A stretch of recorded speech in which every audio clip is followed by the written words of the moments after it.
Kalau Anda ingin bertanya tentang jalan atau mencari alamat, cari orang yang berbadan agak gemuk. Biasanya orang tersebut sangat ramah dan senang membantu orang lain.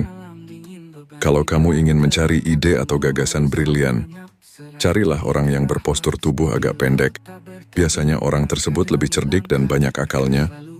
Kalau kamu mau mencari partner bisnis, carilah orang yang kemampuannya di bawahmu. Kalau tidak, kamu akan dimanfaatin dan dikendalikan oleh mitramu.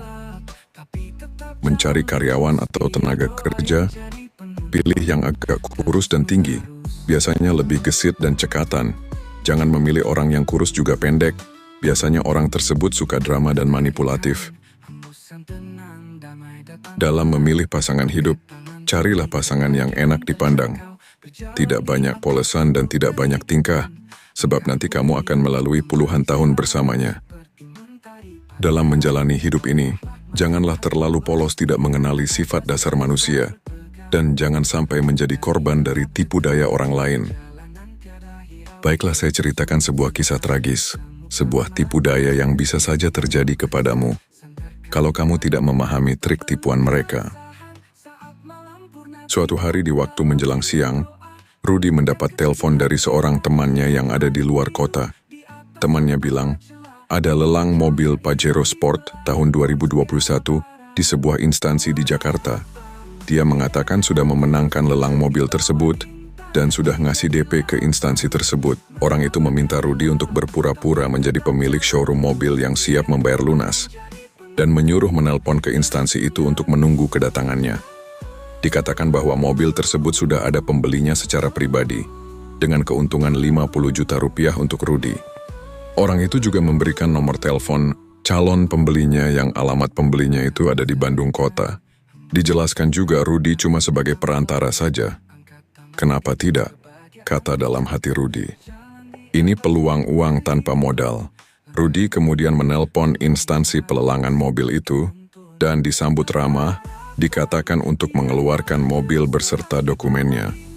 Mobil ini harus dibayar tunai hari ini juga, di kantor lewat bendahara. Kemudian orang tersebut mengirim nomor telepon bendahara kantor beserta nomor rekening untuk pelunasannya. Rudy mendapat telepon dari calon pembeli dari Bandung, namanya Mr. Yan. Dia mengatakan sedang sibuk ngurus proyek tidak bisa berangkat ke Jakarta. Orang itu mengatakan bahwa mobil itu sebagai hadiah ulang tahun istrinya yang sekarang lagi hamil. Sebagai wakilnya, anak dan istrinya akan berangkat menuju Jakarta ke pelelangan mobil tersebut. Diperkirakan dalam waktu 3 jam kurang lebih, Rudy terus dihubungi kawannya, meminta untuk melakukan hubungan dengan instansi agar bersabar, sebab pembelinya dalam perjalanan ke Jakarta. Dijelaskan harga lelang 550 juta rupiah dan sudah dibayar DP 150 juta rupiah. Sisa yang harus dilunasi 400 juta rupiah. Inilah babak krusial trik memukau dari penipu itu.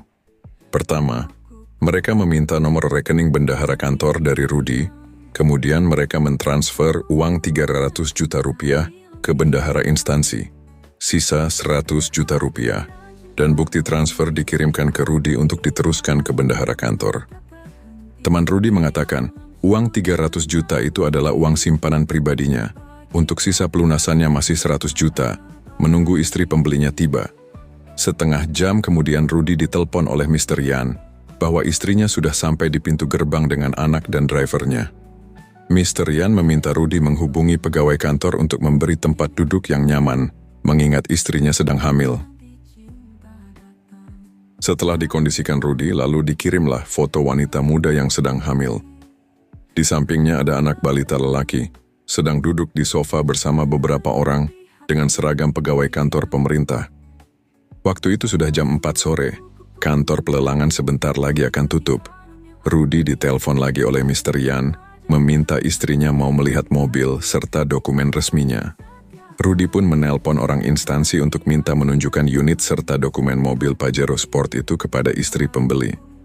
Tapi pihak kantor menolak, meminta pelunasan lebih dulu sebelum menunjukkan unit dan dokumennya. Diminta transfer pelunasan sisa 100 juta sebelum kantor tutup jam 5 sore. Rudy berkoordinasi dengan temannya. Saran temannya agar Rudy menghubungi Mr. Yan untuk membayar sisanya. Lalu Mr. Yan ditelepon, Rudi meminta Mr. Yan mentransfer 100 juta ke bendahara agar dapat mengeluarkan unit dan dokumen resminya. Dengan gaya sombong, Mr. Yan berkata, "Jangankan 100 juta, 1 miliar pun saya sanggup bayar sekarang." Katanya lagi, "Saya ini pembeli harus melihat unitnya dan surat-suratnya lebih dulu baru kalau cocok saya bayar."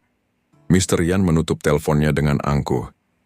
Koordinasi dengan temannya berlanjut, suasana agak menekan. Mereka berdiskusi mencari solusi 100 juta itu.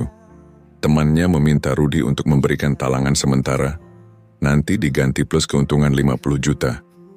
Rudi tak punya cukup saldo untuk 100 juta, hanya 60 juta di tabungannya. Temannya menyetujui mencari 40 juta kekurangannya.